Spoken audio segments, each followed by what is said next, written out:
Magandang araw sa inyong lahat guys. So ngayon ay araw ng Biyernes, TGIF. So tapos na yung pangalawang linggo ko sa bagong company na pinasukan ko. So isi-share ko dito yung mga natutunan ko, yung mga term, Japanese term, Nihongo ng mga electronics dito sa bagong company na pinasukan ko. Yung mga bagong terminologies sa Nihongo na natutunan ko sa unang 2 linggo na pagpasok ko sa company na ito.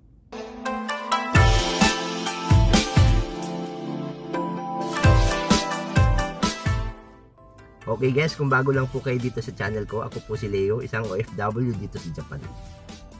Kung hindi pa po kayo nakasubscribe, click nyo na yung subscribe button, saka mag-like po kayo sa video na ito. So sa mga nakapanood dun sa una kong video, nasabi ko na dun, yung trabaho ko sa ngayon ay nasa quality assurance. So nasa inspection department ako, quality assurance, quality control department. So sa ngayon ay dun ako sa department na yon ninilagay. Hindi ko alam kung bakit. Siguro dahil sa visa ko or dahil sa education background ko. So yung company ko nga ay nasa electronics industry. So gumagawa ng mga wiring harness and then mga iba't ibang wiring harness, iba-iba yung product nila. Kasi iba-iba rin yung mga kliyente nila. So mga company na nagpapagawa sa kanila ng mga wiring harness. So doon ako sa inspection. So ini-inspect namin bawat wire. Kasi hindi lang basta wire.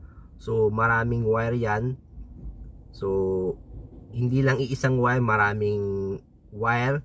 Kumbaga ano siya, halimbawa maraming pins. So yung mga wire na yun ay medyo komplikado, kaya kailangan na i-test na gamit yung makina.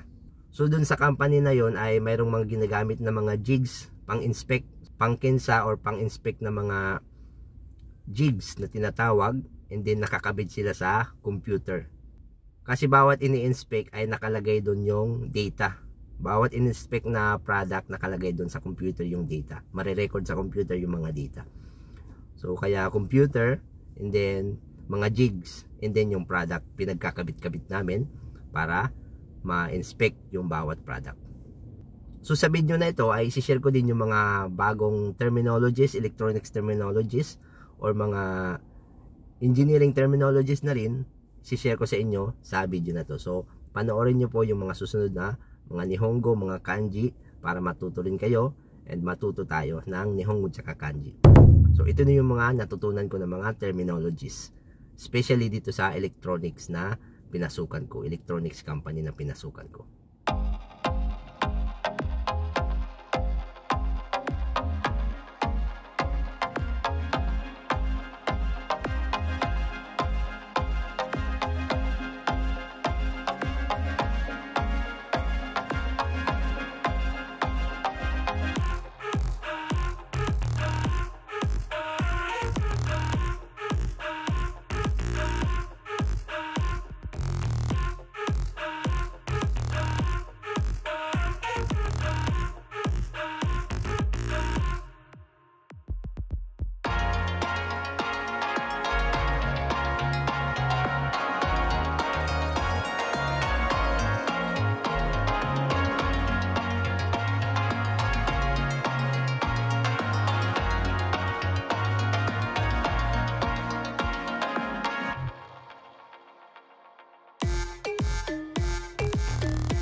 Okay guys, sana nag-enjoy kayo dito sa aking ginawang video tungkol sa mga electronics and engineering terminologies na pwede nating mapakinabangan kapag nagtatrabaho tayo dito sa Japan.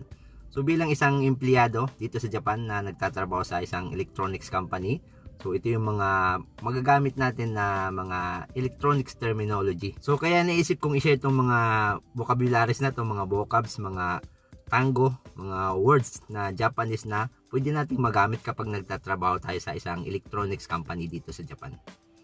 Okay guys, so sana nag-enjoy kayo sa video na to. Sana meron kayong mga natutunan na bagong words, bagong kanji, or bagong Nihongo dito sa video na to. Kung hindi pa po kayo nakasubscribe, click nyo na yung subscribe button. Like nyo rin po yung video na to, and then mag-comment po kayo sa baba kung meron kayong mga katanungan. Okay, and then nga pala, Biyernes ngayon, and then bukas, yung sa calendar namin, company calendar, ay meron sana talaga kaming trabaho.